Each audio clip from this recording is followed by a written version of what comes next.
Well, hello everyone, this is Andrew Campbell, and I'm back again with a WWE pay-per-view review. I have to apologize because it's been a while since I've done these, but, from now on I'll promise to make these a bit more frequent. But anyways, let's kick it off, because this was probably the most important pay-per-view of WWE, Wrestlemania.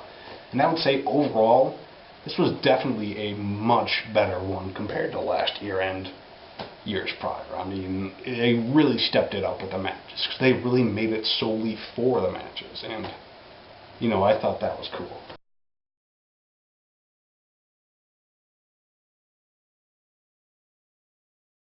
Anyways, let's kick it off with the pre-show. It started off with the Fatal 4-Way Tag Team match. This was the Usos, Tyson Kidd and Cesaro, the New Day, and Los Matadores. This was a good match. I don't really have much more to say about it than that. These were definitely high energy performance from these wrestlers. They really put it out there, because it really showed that how much they care about WrestleMania, because they were really laying it out on the line in this match. People, and like I said, I'm a big fan of the Usos. I like Tyson Kidd and Cesaro. I especially like the fact they retained the Tag Team Championship, because, to me, I believe they're the best tag team right now, so it'll be cool to see what happens from there. I mean, whether they make, New Day a bit more relevant, we'll see. But anyways, let's go into the Andre the Giant Memorial Battle Royal. Compared to last year, not as good, but like I said, the Battle Royal last year was the highlight of WrestleMania 30. Compared to here, not so much, but then again, that's because it was on the pre-show, and they weren't really doing too much with that. But anyways, Big Show won, shocker, right?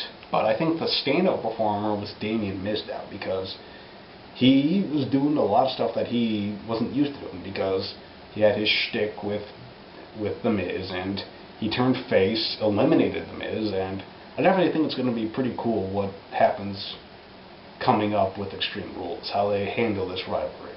So I definitely think they could do something pretty interesting in terms of a mid-card match.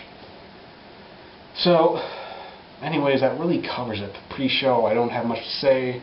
Decent matches, but, that's all it is.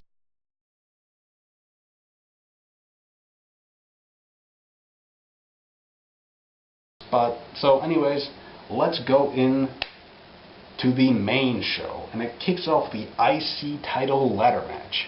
Now, to me, this was the highlight of WrestleMania, I thought, because you got in so many high-quality performers, all competing for a mid-card belt that, let's be honest, had diminished in importance for some time, but now they're really bringing back a lot of relevance and importance to it, and I really like that.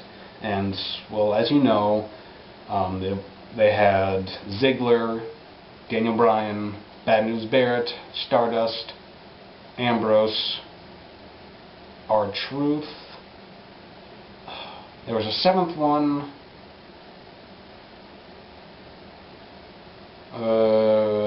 Luke Harper. I forgot. Sorry about that. But regardless, this was definitely a very, very good match. It was very exciting to watch. People were hitting a lot of neat spots. It was suicide dives galore. Dean Ambrose hitting an elbow drop off the ladder to standing opponents. Gotta love that. From Barrett hitting the superplex to Stardust off the ladder. Or Luke Harper powerbombing Ambrose through the ladders. Essentially, like, breaking them in half. Kind of reminiscent of, I believe it was WrestleMania 23, the Money in the Bank ladder match, when Jeff Hardy did that to Edge. Except that was something different, but regardless, ladder still broke. But anyways, the last 5 minutes definitely got super intense, because it was between DB and Dolph Ziggler. This was two high-quality performers that always put on a great show no matter what. And it definitely proved it here, because we saw them always climb up to the top of the ladder. They're just trading blows, trading headbutts. It was really cool and exciting to watch. And finally, we saw DB grab the IC title, securing it, bringing importance and relevance back, which is great because I always loved the IC title championship. I mean, I was kind of saddened to see it diminish so much because it seemed like every other month there was a new Intercontinental Champion. But now it's a lot more important when you've got a high-profile wrestler, one of the top faces in the company, Daniel Bryan, winning the IC Championship. And also, with this win, Daniel Bryan has officially won all of the major championships from WWE. So, props to that dude.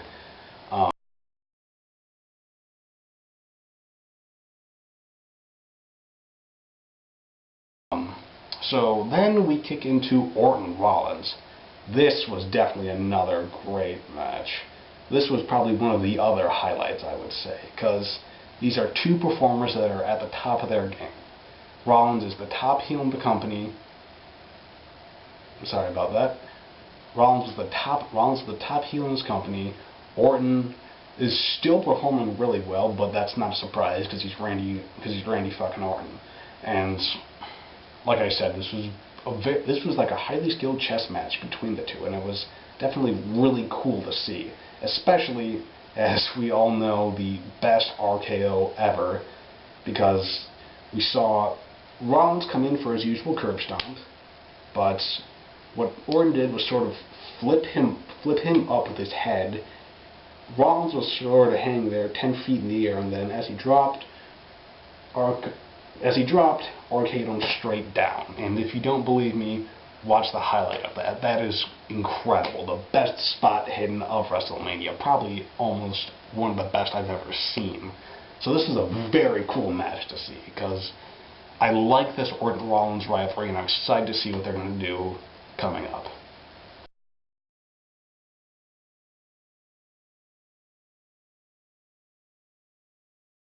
So that leads us into Triple H Sting. This was another one I was really excited for because I'm a huge fan of Sting, and I liked what they were doing with this rivalry, WCW versus WWE, the last remnants versus King of Wrestling, pretty much, whatever. But the match didn't disappoint. I mean, both men were still able to perform, and I'm especially surprised that Sting, given he's in his mid-50s, hitting drop kicks and, you know, diving out to the outside of the ring. That was definitely very cool.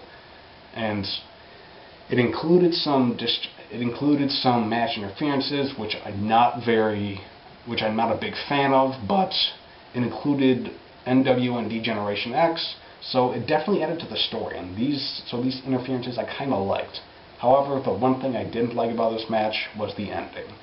Because I thought, oh, Triple H would hit a pedigree, Sting would hit a Scorpion Death Drop or a Scorpion Death Lock. No, it turns out, with the remnants of his broken in half sledgehammer, Triple H just gives a quick smack to Sting's head and pins him. I was expecting more from that, and I kind of got disappointed, but overall I can't say I was too upset about it. I mean, it was a great match, and seeing these guys perform was definitely a treat.